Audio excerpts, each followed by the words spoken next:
Welcome to another Black Myth Wukong boss tutorial video, and in today's video, we're in the secret area of Chapter 4, taking down the optional boss known as Scorpion Lord. When you show up to the Scorpion Lord, he's just going to be chilling on top of this house, drinking his wine, and not bothering you, and as long as you don't bother him, you don't have to fight him. The pros and cons to fighting him: if you decide to fight him, you're going to get some great equipment that's going to really help you with a poison build later on in Chapter 5. If you decide not to fight him here, then he's going to show up later when you fight the Dusk Veil and help you fight the Dusk Veil. The choice is yours, but I would suggest fighting him for the equipment he has. If you do decide you want to fight him, all you have to do is walk up and break one of those barrels of wine. But if you already broke one of those barrels and now you're looking up this video on how to beat him, let me show you how to do it. There's a real easy trick by using Cloud Step. As far as the build goes, the first thing you want to do is fully upgrade Cloud Step down to the bottom. That lets your Unveiling Strike do a lot more damage. For our curios, we want to make sure we're using the Auspicious Lantern, as this is going to further increase the damage we do with Cloud Step. You also want the Tridacna Pin equipped, as this will reduce the cooldown cost of Cloud Step to under a second. To get the cooldown of our Cloud Step so low, we're also using Cold Edge under our transformations, which you get from the Yin Tiger. If you haven't got that, I'll leave a link in the description below. We're going to be using our heavy attack while we're in Cloud Step, so we're also going to use the Pilgrim Armor set. All 4 pieces equipped means that while we're sprinting around the arena, we're going to increase the damage we do with these heavy attacks. To further increase the damage of our heavy attacks, you want to equip the red-haired Yaksha. And finally, of course, we're using the Smash Dance, because this lets you charge a heavy attack while we're sprinting around, which works together with Cloud Step and the Pilgrim's Armor set. Under the Foundation skill tree, we're definitely going to want to put a couple points into this sprinting ability up here to reduce the stamina, and then I put a bunch into mana, attack power, and critical hit.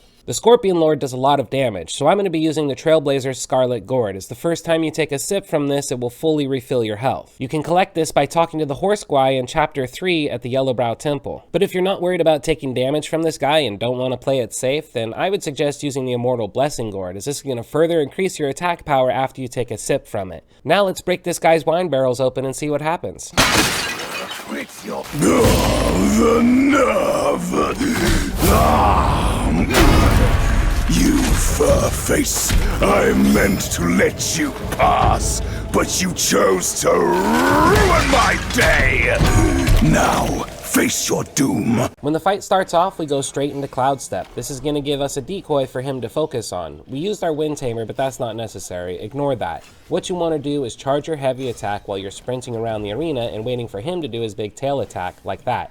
Now we know we have time to get in a heavy attack. I think you're going to be surprised by how quickly Cloud Step comes back. We can already jump right back into it, and then we can start charging a heavy attack again while we sprint around the arena, waiting for him to get in a big tail attack, like that, and that'll let us know we have time to release another heavy attack on him.